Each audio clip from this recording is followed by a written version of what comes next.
you check the children. Show a little match sometimes. Hi, I'm Chucky. Wanna play? Sometimes that is better. You're gonna need a bigger boat.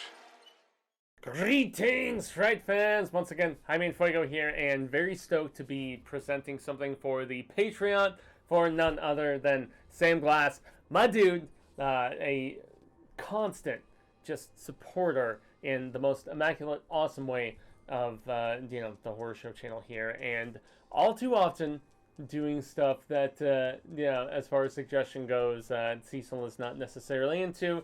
It veers earlier or whatever. This may have been one of them, but I'm still very stoked to be talking about Clearcut, dude.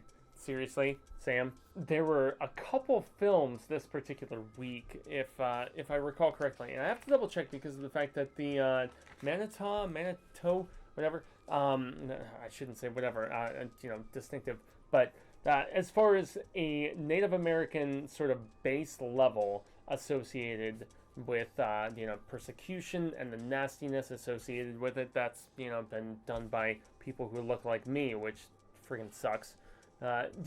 This film embodied that sort of analysis, and really not a horror movie at all. It's a Canadian film about a particular area that is being taken over by a developmental company, and there is a white man who is really, he's trying his best, but yet you still get the vibe that he knows it's an insurmountable sort of situation with trying to get the developers away from this, but he is still representing and still says, as Sam knows, this particular region of the Canadian wilderness. And so it's messed up in that regard because of the fact that you figure out very quickly that it's an uphill battle, it's not going to be figured out, and there is a guy within that community who, he goes nuts.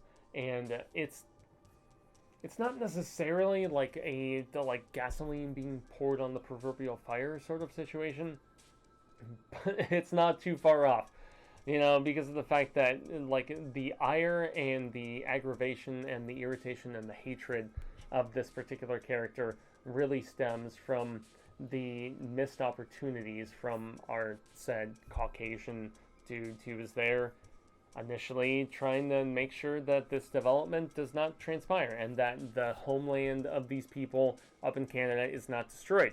Doesn't happen.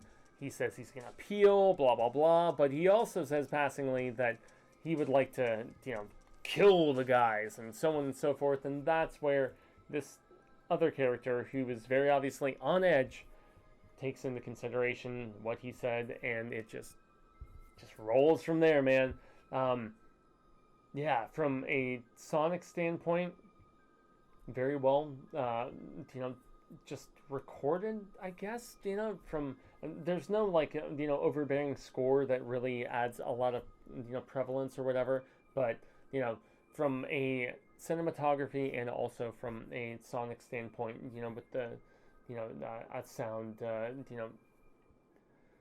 knows where it's going, but it's you can see my meandering because of the fact that this is a very depressing film and where it ends at the very end. And some may find it as catharsis. I personally don't. I feel like it is a further validation of just the nasty plight of those who lived here long before, people who looked like me were actually here, or any of the rest of us,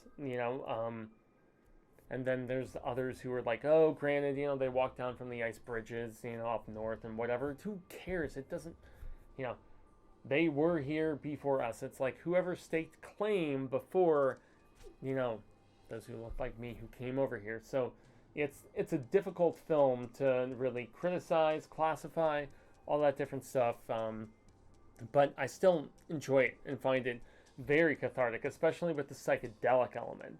I've been doing this research paper, for my return to Arizona State University, and one of the films that I specifically chose was Altered States.